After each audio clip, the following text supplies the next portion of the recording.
இயற்கை விதிமுறைப்படி ஆண்கள் பெண்களுக்கு உதவியாக இருக்கணும். அப்படின்னா எதில் அப்படின்னா ஆட்சி செய்வதில், ஒரு குடும்பத்தை ஆட்சி செய்வதில், ஒரு கூட்டு குடும்பத்தை ஆட்சி செய்வதில், ஒரு தெருவை ஆட்சி செய்வதில், ஒரு ஊரை ஆட்சி செய்வதில் பெண்களுக்கு ஆண்கள் உதவியாக இருக்கணும். மற்றபடி தொழிலில் உதவி கிடையாது. தொழிலில் ஆண்களுக்கு பெண்கள் உதவி கிடையாது, பெண்களுக்கு ஆண்கள் உதவி கிடையாது. தொழில் தனித்தனியாக தான் செய்யணும். யாருக்கும் உதவி கிடையாது. நல்லா தெரிஞ்சுக்கோங்க. உதவின்னா ஆண்களுக்கு இயற்கை விதிமுறைப்படி பெண்களுக்கு ஆண்கள் உதவி அப்படின்னாக்கா எதில் உதவி? ஆட்சி செய்வதில், குடும்பத்தை ஆட்சி செய்வதில், கூட்டு குடும்பத்தை ஆட்சி செய்வதில், தெருவை ஆட்சி செய்வதில், ஊரை ஆட்சி செய்வதில். பெண்கள் தலைவியாக இருப்பாங்க. பெண்களுக்கு உதவியாக, அந்த தலைவியாக இருக்கக்கூடிய பெண்களுக்கு உதவியாக ஆண்கள் இருப்பாங்க. காவலாக இருப்பார்கள், உதவியாக இருப்பார்கள். அவங்க சொல்கிற வேலையை செய்வாங்க. அதுதான் உதவி. மற்றபடி தொழிலையோ வேறு தொழிலில் உதவியாக இருக்கிறது அப்படிலாம் கிடையாது. தொழிலில் நீ சம்பாதிச்சு கொண்டு எல்லாத்தையும் என்கிட்ட கொண்டு கொடு, நீ விளை நிலத்தில் உற்பத்தி செஞ்சது எல்லாத்தையும் என்கிட்ட கொடு, இந்த மாதிரி சொல்லக்கூடாது. மற்றபடி பகிர்ந்து உண்பது என்பது வேறு. அவங்கவுங்களுக்காக அவங்கவுங்க உற்பத்தி செய்வாங்க. இப்போ ஒரு குடும்பத்தில் குழந்தைகள் இருக்குது அப்படின்னா அந்த தகப்பன் என்ன பண்ணுவான்? அவன் கண்டிப்பாக தனது விளைநிலத்தில் உற்பத்தி செய்யப்பட்ட உணவுப் பொருட்களை தனது குழந்தைகளுக்கு கொடுப்பான். அது நீங்கள் நிர்பந்திக்கக்கூடாது. அது அவங்களா சுய விருப்பத்தின் பேரில் நீங்கள் பண்ணக்கூடிய விஷயம். கட்டாயப்படுத்தலாம் கூடாது. சுய விருப்பத்தின் அடிப்படையில் அவங்க பண்ண தான் செய்வாங்க. அதுதான் தந்தை பாசம் என்பது. அதனால் அதான் குடும்பத்தை ஆட்சி செய்வதுன்னா அதானே, குழந்தைகளுக்கு தேவையான உணவுகளை கொடுக்கறது தானே. அந்த ஆட்சியில் குடும்பத்தின் ஆட்சிக்குள்ளே அதெல்லாம் இருக்கும் தானே, அதெல்லாம் உள்ளடங்கியது தானே. ஒரு குடும்பம் என்பது எப்படி ஆட்சி செய்யணும், குடும்பத்தை எப்படி ஆட்சி செய்யணும்? அந்த குடும்பத்தில் குழந்தைங்க இருக்காங்கன்னா அந்த குழந்தைகளோட உணவு தேவையை பூர்த்தி செய்ய வேண்டியதில் அந்த தந்தைக்கும் பொறுப்பு இருக்குது, தாய்க்கும் பொறுப்பு இருக்குது. அதனால்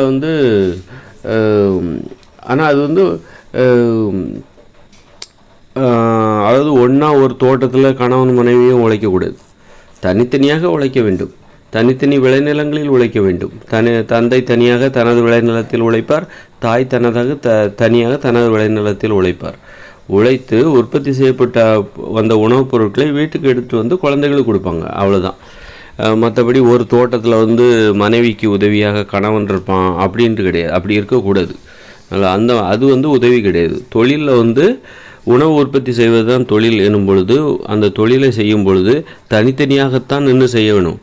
ஒரே தோட்டத்தில் கணவன் மனைவியும் நின்று வேலை பார்த்தாங்கன்னா உறவு முறை கெட்டு போயிடும், சண்டை வந்துடும். அதனால் யாரும் எதுக்காகனா தொழிலில் யாரும் கூட்டாக உழைச்சாங்க அப்படின்னா அங்கே சண்டைகள் வருவதற்கு தான் அதிக வாய்ப்புகள் இருக்குது. தொழிலில் உறவு முறைக்கு இடமில்லை, அன்பு பாசத்துக்கு இடமில்லை. அதனால் தனித்தனியாக உறவு முறைக்கு எந்த பாதிப்பும் வரக்கூடாது. தனித்தனியாக உழைக்க வேண்டும். தனித்தனியாக உழைத்து அந்த தாயின் தந்தையும் அல்லது கணவன் மனைவி தனித்தனியாக உழைத்து உணவுப் பொருளை வீட்டுக்கு கொண்டு பகிர்ந்து உண்ண வேண்டும். அவ்வளோதான். இதுதான் உதவி.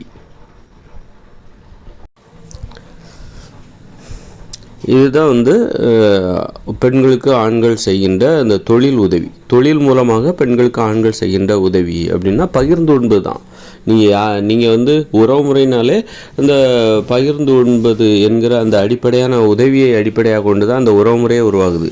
நீங்கள் உங்கள் நண்பர் யாராக இருந்தாலும் யாருக்கிட்ட நீங்கள் பழகினாலும் பகிர்ந்து உண்பீங்க. அப்படி தானே? நீங்கள் சாப்பிட்றது அவங்களுக்கு கொடுப்பீங்க, அவங்க சாப்பிட்றது அவங்களுக்கு. இதான் உதவி. இந்த உதவி குடும்பத்தில் மட்டும் இல்லை, நீங்கள் யார்கிட்ட பழகினாலும் அதை நீங்கள் செய்வீங்க. அதனால் இது தான் உதவி. இயற்கை விதிமுறைப்படி பெண்களுக்கு ஆண்கள் உதவி என்பது நல்லா தெரிஞ்சுக்கோங்க. தொழிலில் அல்ல. தொழிலில் உதவி செய்யக்கூடாது. ஆட்சி செய்வதில் உதவி செய்ய வேண்டும். ஒரு குடும்பத்தை ஆட்சி செய்வதில் அப்படின்னா என்ன?